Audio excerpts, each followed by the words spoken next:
والتفت الساق بالساق إلى ربك يومئذ المساق. Bismillahirrahmanirrahim. Alhamdulillah wassalatu wassalamu ala Rasulillah wa ala alihi wa sahbihi wa man walah, amma ba'd.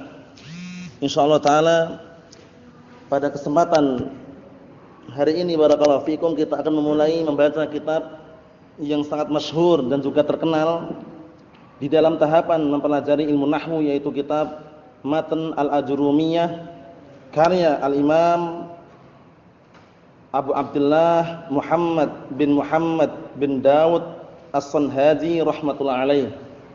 Abu Abdullah Muhammad bin Dawud As-Sanhaji rahmatullahi alaih. Yang mana ilmu nahwu ini ilmu yang sangat mulia. Kemudian matan jurumiyah ini adalah matan yang bisa dikatakan wajib untuk dihafal. Karena untuk pemula sangat penting sekali, apalagi di awal-awal dia mempelajari ilmu nahwu. Terutama nanti fokusnya pada pembahasan matan jurumiyah ini, fokusnya antum nanti menghafal definisi-definisi serta menghafal i'rab yang ada. Karena sebelum masuk dalam kitab berikutnya yaitu Mutammimah Al-Ajrumiyah, penyempurna matan jurumiyah, itu antum sudah clear di awal permulaan. Sudah hafal definisinya, sudah tahu i'rabnya, sehingga Mutammimah nanti tinggal terbang. Dalam artian jalan lancar. Apa definisi isim mufrad? Langsung dijawab. Seperti ini, seperti ini. Apa i'rabnya ja'a Zaidun? Seperti ini, seperti ini. Karena sudah dihafal di matan jurumiyah. Fungsinya itu fungsinya. Tapi kalau antum di jurumiyah aja enggak hafal matannya, i'rab enggak tahu i'rabnya, definisi pun enggak tahu, nanti di Mutammimah maksudnya itu berat gitu loh. Padahal Mutammimah itu mudah sekali. Cuman kenapa orang mengatakan kok susah ya? Kenapa agak sulit? Kita katakan karena di jurumiyahnya belum mapan. Di jurumiyahnya belum mapan. Kemudian perlu diperhatikan sebelum kita memasuki pembahasan ini nanti, ilmu nahwu ini hanya separuhnya saja. Wa illa di sana penyempurna ilmu apa? Sharaf. Nahwu dan sharaf bagaikan dua sayap burung yang tidak bisa terpisahkan. Sebagaimana burung tidak terbang dengan satu sayap, maka bahasa Arab ini pun apa? Tidak bisa terwujudkan secara sempurna dengan apa? Satu pelajaran nahwu atau sharaf saja. Tapi dua-duanya harus dipelajari. Orang pandai nahwu bisa baca kitab, tapi kurang. Belum tentu dia tahu potongan-potongan, pecahan-pecahan kata. Qala aslinya apa? Dari asal apa? Qul itu aslinya apa? Dia enggak tahu kalau dia pandai nahwu, tidak bisa sharafnya. Orang kalau pandai sharaf, dia belum tentu bisa baca kitab. Tapi tahu asal usulnya. Qala aslinya qawala. Qul aslinya uqul. Tapi kalau suruh baca 6 kalimat yang tidak ada harokatnya, seringnya enggak bisa baca dia, karena pandainya sharaf saja. Oleh karena itu nahwu dan sharaf harus dikumpulkan. Cuman mana yang lebih didahulukan, nahwu atau sharafnya? Kalau bisa bersamaan. Kalau tidak bisa bersamaan, nahwu diupayakan terlebih dahulu, sharaf menyusul. Apa maksudnya? Na'am barakallahu fikum. Jadi matan Al-Ajrumiyah ini barakallahu fikum karya siapa tadi? Abu Abdullah Muhammad bin Dawud As-Sanhaji, upayakan dihafal pemilik matannya dan nama matannya. Jangan antum belajar matannya, antum belajar apa? Nahwunya enggak tahu. Lah kitab yang dipelajari apa? Enggak tahu juga, itu keliru. Upayakan tahu kitab yang dipelajari, tahu pengarangnya, isi kandungan kitab tersebut. Paham maksudnya? Pengarangnya adalah Abu Abdullah Muhammad bin Dawud As-Sanhaji rahmatullah alaih. Nama matannya Matan Al-Ajrumiyah. Isi kandungannya membahas masalah nahwu. Mahum? Naam. Sebelum kita memasuki pembahasan yang ada di dalamnya, tentunya kita harus tahu pembukaan terlebih dahulu. Siapakah pertama kali meletakkan ilmu nahwu ini? Yang pertama kali meletakkan ilmu nahwu yang masyhurnya adalah, karena enggak ada riwayat yang sahihah, yang masyhurnya adalah Abul Aswad Ad-Du'ali. Ini juga dihafal, perlu diperhatikan baik-baik. Abul Aswad Ad-Du'ali. Namanya Zalim bin Amr. Upayakan masing-masing sudah menyediakan buku tulis ya. Karena anak upayakan ngajar seperti ini, antum upayakan jangan bisa untuk sendiri, tapi bagaimana caranya antum membikin orang lain bisa. Membikin orang lain apa? Bisa. Karena suatu ketika antum tetap dituntut untuk mengajarkan ilmu kepada orang lain. Paham maksudnya ya? Nah, ini perlu diambil kaidah ini. Jadi upayakan antum bisa bukan untuk sendiri, tapi juga untuk membuat orang lain bisa. Paham? Nah, barakallahu fikum. Abul Aswad Ad-Du'ali. Abul Aswad Ad-Du'ali. Jadi pertama kali yang meletakkan ilmu nahwu secara masyhur, bukan secara sahih ya, karena enggak ada riwayat yang sahihah. Abul Aswad Ad-Du'ali namanya Dhalim bin Amr. Dhalim bin Amr dengan perintah siapa? Ali bin Abi Thalib. Bi amri aminil mu'minin Ali bin Abi Thalib. Jadi awal wadi'in, pertama kali meletakkan nam ilmin nahwi Abul Aswad Ad-Du'ali ismuhu Dhalim bin Amr. Bi amri aminil mu'minin Ali bin Abi Thalib radhiyallahu anhu. Mafhum insyaallah? Na'am barakallahu fikum. Ini upayakan sudah gamblang, clear. Nah, jadi nanti tanya siapa yang meletakkan pertama kali ilmu nahwu yang masyhur, caranya gitu. Adalah Abul Aswad Ad-Du'ali namanya Dhalim bin Amr. Dhalim bin Amr. Dengan perintah siapa tadi? Ali bin Abi Thalib radhiyallahu anhu. Ini yang masyhurnya barakallahu fikum. Kisahnya tentunya perlu ana sebutkan juga sebagai selingan. Dahulu saat itu putrinya Abul Aswad Ad-Du'ali, suatu ketika pernah melihat ke arah langit. Putrinya siapa? Abul Aswad Ad-Du'ali. Kemudian dia merasa apa? Merasa kagum melihat keindahan yang ada di langit. Ada apa di langit kira-kira? Ada apa kok indah? Ada bintang-bintang. Coba bintang-bintang di langit indah atau tidak? Nah, putrinya kagum, mengucapkan kepada bapaknya, "Ya abati, ma ajmalus sama." Dia ingin mengucapkan kekagumannya terhadap indahnya langit, tapi keliru mengucapkan. Perhatian baik-baik kelirunya. Ma ajmalus samai. Ya abati, ma ajmalus samai. Wahai bapakku, apa yang indah di langit? Kalau diartikan gitu, dia pengennya alangkah indahnya langit ini. Cuman keliru mengucapkan Arab tadi loh, dengan bentuk istifham, ma ajmalus samai. Seharusnya dia ngomongnya ma ajmalas samaa. Akhirnya bapaknya bilang nujumuha, bintangnya. Padahal putrinya pengennya apa? Kagum dengan keindahan yang ada di langit tersebut. Bapaknya ngomongnya nujumuha, bintangnya. Putrinya mengatakan, "Nama uridu hadza." Aku enggak ingin seperti ini. Innama uridu an ata'ajjab. Tapi aku ingin kagum dengan keindahannya di langit. Akhirnya bapaknya mengatakan, "Ya benati, iftahi faki faquli ma ajmalas samaa." Wahai putriku, bukalah mulutmu, ucapkanlah ma ajmalas samaa. Beda enggak bentuknya? Ucapkanlah apa? Ma ajmalas samaa. Artinya alangkah indahnya langit ini. Paham ya? Nah, ini menunjukkan bahwasanya Abul Aswad Du'ali waktu itu ngajari putrinya ilmu nahwu. Paham ya? Nah, barakallahu fikum. Karena kalau antum baca ma ajmalus samai artinya lain lagi gitu loh. Tapi yang tepat apa? Ma ajmalas samaa. Nah, pakai ma ta'ajjubiyah. Mahum insyaallah? Naam. Kemudian ikhwani fi din azza wa jazakumullah, ilmu nahwu adalah ilmu yang membahas masalah apa sih? Nah, barakallahu fikum. Ilmun yubhasu fihi, ilmu yang membahas di dalamnya, nah barakallahu fikum, ahwal awakhir kalim, membahas mengenai keadaan-keadaan akhir kata, min raf'in ila nasbin ila jarrin au jazmin. Paham ya? Nah, barakallahu fikum, ana ulangi lagi. Jadi definisi atau pengertian ilmu nahwu atau nahwu itu ilmu apa? Ilmun yubhasu fihi, ilmu yang dibahas di dalamnya, nah barakallahu fikum, ahwal awakhirul kalim, keadaan-keadaan akhir kata, min raf'in au nasbin au jarrin au jazmin. Paham? Nah barakallahu fikum, min raf'in au nasbin au jarrin au jazmin. Jadi ilmu membahas masalah apa? Membahas tentang ahwal awakhir kalim, membahas tentang keadaan-keadaan akhir kata, dari rafa, nasab, jar atau jazm. Jadi kalau ilmu nahwu itu yang dibahas akhirannya gitu loh. Jaa Zaidun, ra'aitu Zaidan, marartu bi Zaidin. Itu ilmu nahwu namanya. Jadi antum perhatikan baik-baik ya. Dari ilmu nahwu itu yang dibahas, nah barakallahu fikum, adalah akhirannya. Nah, sudah kita lewati dulu, cuman sekedar diulang aja.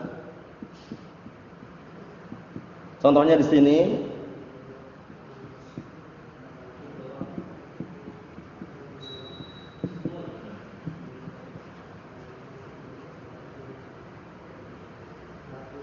Nah, ja'a Zaidun, ra'aitu Zaidan, marartu bi Zaidin. Nah, barakallahu fikum. Nahnu al-an nabhath an ahwal awakhir kalim. Kalimat kalimat Zaid.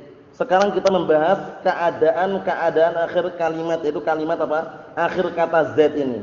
Zaidun, Zaidan, Zaidin. Berubah dari dhammah, fathah, kasrah. Marfu, mansub, majrur. Ini namanya ilmu nahwu. Yang dibahas seputar apa? Akhir keadaan kata tersebut. Bukan zat katanya itu yang diubah. Nanti akan disebutkan nanti. Karena akhir kata diubah enggak? Dalnya berubah enggak dalnya? Enggak berubah, yang berubah keadaannya. Keadaannya yang berubah. Mafhum insyaallah? Tapi kalau ilmu sharaf yang dibahas masalah apa? Binyatil kalimah, bangunan kata. Qala aslinya apa? Qawala. Ba'a aslinya apa? Baya'a. Ul aslinya apa? Uqwul. Bi' aslinya apa? Ibyi'. Itu semuanya yang dibahas masalah bangunan kata itu di sharaf. Paham? Ayo na'am barakallahu fikum. Jadi kesimpulannya kita sudah ambil mukadimahnya ya. Pengarang kitab Jurumiyah, kemudian pertama kali meletakkan ilmu nahwu, kemudian ilmu nahwu membahas masalah apa sudah kami clearkan, sudah kami sebutkan. Contohnya ja'a Zaidun, ra'aitu Zaidan, marartu bi Zaidin. Ini seputar inilah yang kita bahas nanti. Kenapa Zaidun, kenapa Zaidan, kenapa Zaidin? Kenapa marfu, mansub, majrur? Ini nanti yang dibahas dalam ilmu nahwu. Mahfum insyaallah. Nah, langsung saja biar tidak terlalu panjang lebar. Nah, barakallahu fikum. Kita sekarang membahas mengenai babul kalam. Babu al-kalam. Setelah beliau mengawali bismillahirrahmanirrahim secara global karena matanya beda-beda ya. Nah, barakallahu fikum. Di situ beliau menyebutkan babu al-kalam atau pertama kali adalah masalah kalam. Kesimpulannya nanti akan kami sebutkan dengan bagan atau skema. Nah, barakallahu fikum. Walaupun antum sudah bisa tapi tulis aja enggak masalah sebagai apa? Sebagai dokumen simpanan barakallahu fikum. Nah, jadi al-kalam ini nanti yang kita akan bahas. Nah, kita ucapkan dulu baru nanti ana tuliskan di sini. Al-kalamu, kalam itu memiliki dua makna, lughatan wa istilahan. Lughatan wa istilahan. Jadi al-kalam memiliki berapa makna? Dua, lughatan wa istilahan. Al-kalamu lughatan nutqun mufhimun. Nutqun mufhimun. Ini semuanya nanti tak catat di sini, cuman antum kalau ketinggalan nanti nyusulnya nanti ya. Nah, yang jelas antum pahami dulu baik-baik. Naam. Kalam secara bahasa itu adalah nutqun mufhimun, ucapan yang bisa memberikan pemahaman. Sawa'un kana bil lughatil ingliziyah au bil lughati indonesiah au bil lughati faransiyah au bil lughati na'am barakallahu fikum arabiyah. Jadi kalam itu intinya ucapan yang bisa memberikan apa? Pemahaman. Mau bahasa Inggris, bahasa Prancis, bahasa nah barakallahu fikum, bahasa apa barakallahu fikum, nah bahasa Indonesia, bahasa Arab itu kalam. Paham ya? Nah, antum di mana? Namamu siapa? Itu kalam secara bahasa. Secara apa? Bahasa. Ingat-ingat ya, nutqun mufhimun. Terus siapa yang mengucapkan atau memberikan definisi tersebut? Nanti kalau antum mau tahu, tak sebutkan sekarang. Definisi nutqun mufhimun tersebut kama arrafahu na'am barakallahu fikum siapa itu namanya? Dalam kitab Mu'jam Maqayisil Lughah Ibnu Faris. Naam Ibnu Faris. Kama arrafahu Ibnu Faris fi Mu'jam Maqayisil Lughah. Mu'jam Maqayisil Lughah. Sebagaimana definisikan oleh Ibnu Faris, na barakallahu fikum di dalam Mu'jam Maqayisil Lughah, nutqun mufhimun. Nutqun mufhimun, ucapan yang bisa memberikan pemahaman. Ini bebas ya. Mau bahasa Inggris, bahasa Cina pun, bahasa Prancis, bahasa Jawa pun, bahasa Sunda, bahasa Melayu, itu kalam atau bukan, Husain? Kalam menurut ahlu bahasa, caranya gitu. Menurut ahlu bahasa. Ada orang ngomong sama antum, Khalid. Ada orang ngomong sama antum, namamu siapa? Kalam bukan? Menurut ahlu bahasa. Caranya gitu ya. Adapun yang kedua, al-kalamu istilahan, kalam secara istilah adalah apa? Kama arrafahu al-Imam Ibnu Ajurrum rahmatullah alaih. Al-kalamu huwa al-lafdzul murakkabul mufidu bil wad'i. Itu kalam secara istilah. Jadi kalam itu nanti terbagi menjadi dua ya. Karena definisinya terbagi menjadi dua. Naam, al-kalamu lughatan sama al-kalamu istilahan. Kalam secara bahasa sama kalam secara istilah. Secara bahasa nutqun mufhimun.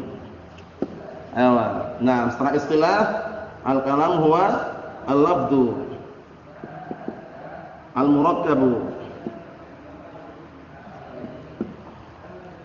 al-murakkabu mufidu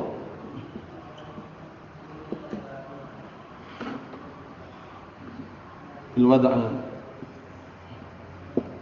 Ini ya. Jadi al-kalam terbagi dua, al-lughatan istilahan. Lughatan nutqun mufhimun kama arrafahu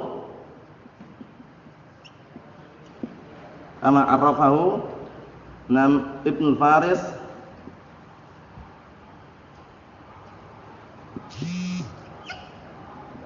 fi Mu'jam Maqayisi al-lughah. Maksudnya ya, nutqun mufhimun. Ini bebas, ucapan yang bisa memberikan pemahaman. Bahasa apapun silahkan. Tapi kalam secara apa? Lughatan secara bahasa. Tapi kalam secara istilah harus terpenuhi apa? Lafaz murakkab al-mufid bil wad'. Adalah suatu lafaz yang tersusun dari dua kata atau lebih, kemudian memberikan faedah dengan peletakan bahasa Arab.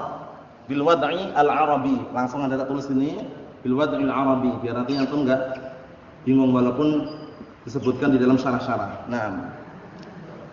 Ikhwan fi din azza wa jazakumullah, al-khulasah anna al-kalama lahu ma'nayan. Kesimpulannya kalam itu memiliki dua makna.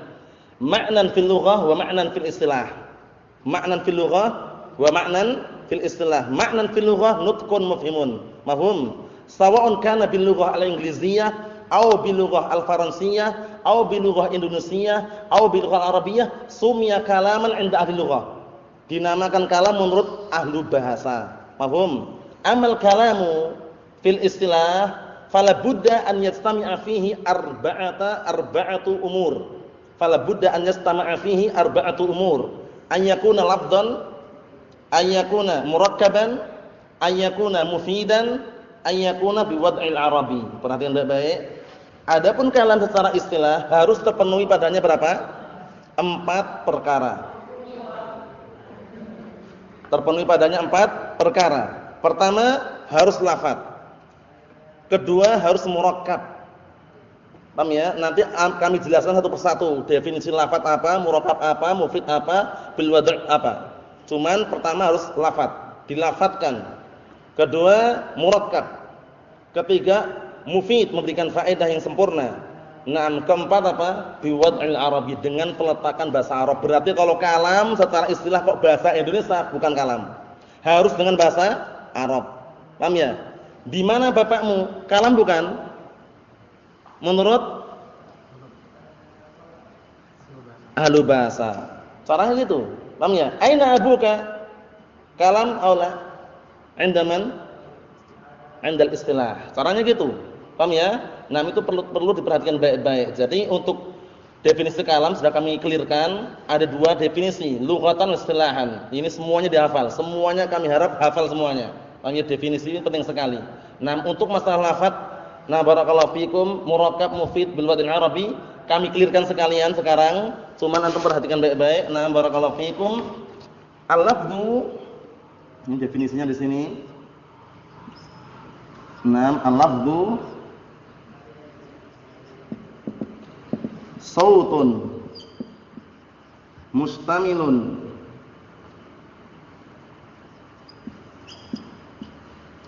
ala ba'dil hurufi al-hijaiyah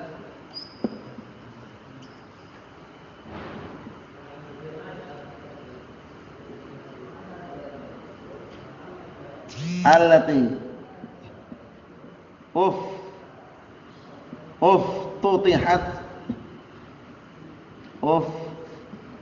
tutihat bil alif wa ikhtutimat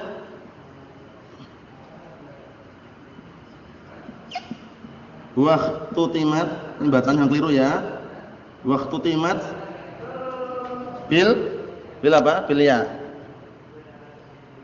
Nah, barakallahu fikum. Mau salah ya? Lafaz itu sautun mustamilun ala ba'dil hurufil hijaiyah allati uftutihat bil alif wa ikhtutimat bil ya. Paham maksudnya? Jadi lafaz itu harus sautun, suara. Paham ya? Kalau enggak bersuara enggak bisa. Jadi kalam itu harus lafaz, harus disuarakan. Contohnya ana ngomong sama antum dengan isyarat. Lafaz itu mengeluarkan isyarat. Ya Yusuf.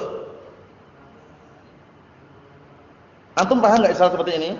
Paham, tapi kalam bukan? Karena tidak ada suaranya. Caranya gitu. Harus sautun mustamilun ala ba'dil hurufil hijaiyah. Zaidun. Ada suaranya enggak? Zaidun itu mustamilun, terkandung di dalamnya sebagian huruf hijaiyah. Zai, ya, dal. Mafhum? Zaidun. Paham belum ini? Ayo, Ma, ini baru terpenuhi. Huruf hijaiyah itu apa? Allati uftutihat bil alif wa ikhtutimat bil ya. Di awal alif ditutup dengan ya. Mafhum insyaallah? Ayo, na'am. Al-murakkab. Definisi murakkab. Ini nanti dihafal semuanya ya. Barakallahu fiikum. Naam. Al-murakkab. Al-murakkab ma tarakkaba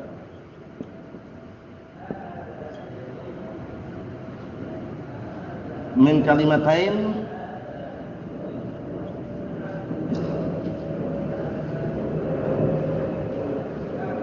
au aksar. Ya, murakkab itu matarakkaba min kalimatain au aksar, yaitu murakkab itu adalah apa? Sesuatu yang tersusun, suatu kata yang tersusun dari dua kata atau lebih. Zaidun qaimun. Berapa kata? Dua kata. Nah, perhatikan baik-baik. Zaidun qaimun. Ini.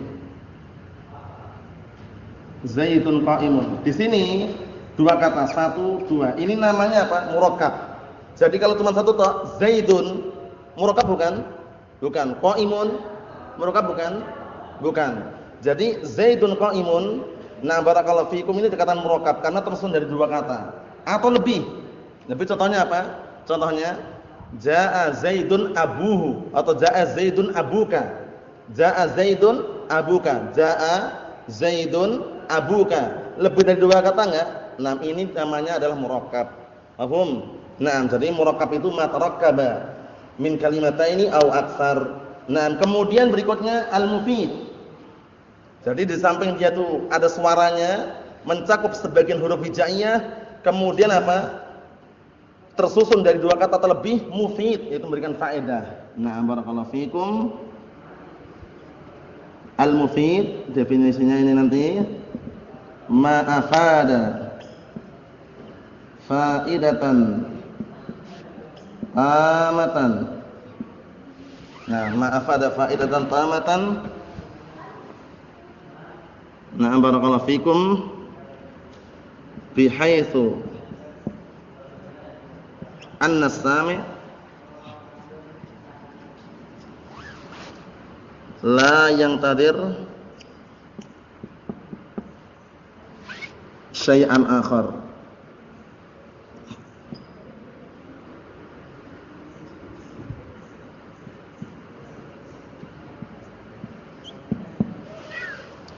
Mufid itu adalah, nah barakallahu fikum, suatu kalimat yang memberikan faedah secara sempurna, bihaitsu, dari sisi anna sami' la yantadiru syai'an akhar, si pendengar itu tidak menunggu sesuatu yang lain. Nah, tidak menunggunya sesuatu yang lain ini dikenal dengan apa? Nah, barakallahu fikum, dianggap diamnya itu bagus. Paham ya? Yahsunus sukut al-mutakallim alaih. Jadi orang yang berbicara itu kalau diam sudah dianggap bagus. Karena kalau dia bicara lagi berarti belum sempurna faedahnya. Contohnya apa contohnya? Ana ketika ngomong sama antum, jaa Zaidun, antum paham belum? Perlu nanya lagi enggak? Jaa Zaidun, Zaid telah datang. Tapi kalau ana ngomong idza ja'al mudarrisu, apabila Pak Guru datang, nunggu lagi enggak ucapan yang lain? Nunggu. Ada apa kalau datang? Kalau datang ada apa? Nah, penungguan itu belum dianggap bagus. Belum dianggap bagus sehingga kalamnya belum mufid. Jadi mufid itu kalau si mutakalim berbicara, si pendengar langsung apa? Nah, barakallahu fiik, la yang tadiru syai'an akhar. Enggak menunggu sesuatu yang lain lagi sudah. Ja'a Zaidun. Oh, berarti Zaid datang. Udah cukup. Tapi kalau ana ngomong, mutakallim misalnya ngomong, ya Yusuf, idza ja'al mudarrisu, wahai Yusuf, apabila Pak Guru datang, antum nunggu-nunggu lagi enggak? Nunggu-nunggu lagi. Nah, ini tidak dikatakan mufid. Karena si pendengar masih nunggu ucapan yang lain. Terus bagaimana solusinya? Ditambahi lagi. Idza ja'al mudarrisu sakatat tullabu. Apabila Pak Guru datang, paham ya? Para pelajar diam. Nah, itu baru dikatakan mufid. Paham belum? Mau insyaallah ya. Contohnya, idza ja'al mudarrisu titik kemudian sakatat tullabu. Itu baru dikatakan mufid. Paham ya? Nah, tapi kalau cuma ucapan itu idza ja'al mudarrisu, apabila Pak Guru datang, antum masih nunggu lagi ya setelahnya? Nah, itu sudah mufid belum? Belum. Walaupun lafaz murakkab, mufidnya belum. Jadi harus terpenuhi berapa? 4 syarat, 4 syurut. Paham ya? Yang terakhir, nah barakallahu fikum bil wad'il arabi. Ini yang keempat ya. Nah, maksudnya adalah apa? Antakuna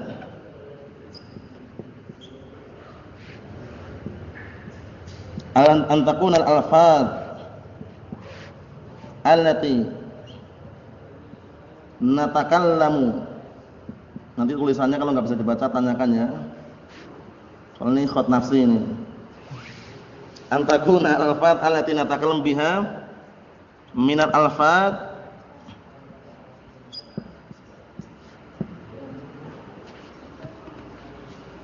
allati wada'atha al-arabu. Allati wada'atha al-arabu. Kalau Ustaz. Paham soalnya nanti tanyakan enggak tahu nanti ya. Ini makna bil wad'il arabi. Antakuna al-alfadzul lati natakallamu biha minal alfadzil lati wada'atha al-arabu. Hendaknya lafaz-lafaz yang digunakan kita bicara dengannya itu lafaz-lafaz yang diletakkan oleh orang Arab. Zaidun qa'imun, Arab bukan? Naam. Kalau antum misalkan mengatakan Zaid berdiri. Arab bukan ini? Enggak Arab, bukan Arab ini. Berarti apa? Berarti belum masuk dalam definisi kalam secara istilah. Paham soal ini ya? Na'am barakallahu fikum. Ini semuanya upayakan tertulis, tercatat, dihafal semuanya, enggak ada satu pun yang terluputkan. Ini yang kita ambil pada kesempatan. Nah, barakallahu fikum, sore hari ini kita sudah bahas mengenai kalam. Al-kalamu lahu ma'nayan, lughatan wa istilahan. Al-kalamu lughatan nutqun mufhimun, wa istilahan la budda an yastami'u fihi arba'atu syurutin. Harus terpenuhi padanya 4 syarat. Asy-syartul awwal an yakuna lafdhan. Wa ma'na lafdhi sautun mustamilun ala ba'dil hurufil hijaiyah allati uftutihat bil alif wa ikhtutimat bil ya. Paham belum? Kemudian wa syartus tsani an yakuna murakkaban. Makna murakkab ma tarakkaba min kalimataini aw aktsar. Paham ya? Nah, barakallahu fiikum. Makna mufid yang ketiga an yakuna mufidan. Ingat-ingat, ketiga an yakuna mufidan, harus memberikan faedah. Apa mufid? Ma afada faidatan tamatan. Memberikan faedah yang sempurna. Kapan suatu faedah dikatakan sempurna? Bihaits anna sami'a la yantadiru syai'an akhar. Dari sisi si pendengar tidak menunggu sesuatu yang lain lagi. Diamnya dia sudah dianggap bagus, dua-duanya. Mutakalim diam, mukhatab juga diam, itu bagus diamnya. Itu baru dikatakan mufid. Paham ya? Yang keempat adalah antakuna biwad'il arabi. Ayyakuna biwad'il arabi. Hendaknya kalam tersebut dengan apa? Peletakan orang Arab. Paham ya? Peletakan orang Arab. Lafaz-lafaz yang dipakai itu lafaz yang diletakkan oleh orang Arab. Ini definisi kalam secara lughatan dan secara istilahan sudah kami sebutkan semuanya. Yang dihafal di sini di samping atau menghafal matanya. Hafal matanya baru dapat sedikit kan? Al-kalamu huwa lafdzul murakkabul mufidul wad'i. Penjabarannya ini dihafal. Karena ana tujuan ngajari antum seperti ini bukan untuk antum pribadi, tapi upayakan antum bisa membuat orang lain bisa. Paham ya? Antum bisa, bikinlah orang lain juga bisa. Paham maksudnya? Jangan bisa untuk sendiri. Paham belum? Nah, barakallahu fikum. Jadi upayakan direnungi baik-baik, difahami. Yang tidak paham tanyakan mumpung masih apa? Dalam proses di awal-awal belajar. Tapi kalau sudah paham, walhamdulillah, inilah yang diharapkan. Mafhum? Ada iskal, ada pertanyaan, enggak bisa dibaca, silahkan tanyakan. Yang jelas ini khatnya khat nafsi. Jadi kalau misalkan antum enggak bisa baca, tanyakan langsung atau nanya orang-orang yang sudah bisa baca. Insyaallah mudah semuanya. Lafaz definisinya jelas, murakkab definisinya jelas, mufid definisinya jelas, bil wad'il arabi definisinya jelas. Semuanya jelas, tinggal dihafal. Paham ya? Tinggal dihafal. Insyaallah mafhum? Ada iskal? Antum ada iskal? Antum? Hah? Antum? Ewa? Antum? Nah, kalau enggak ada kita tutup ya. Subhanakallahumma wa bihamdika asyhadu an la ilaha illa anta astaghfiruka wa atubu ilaik. Walhamdulillahirabbil alamin.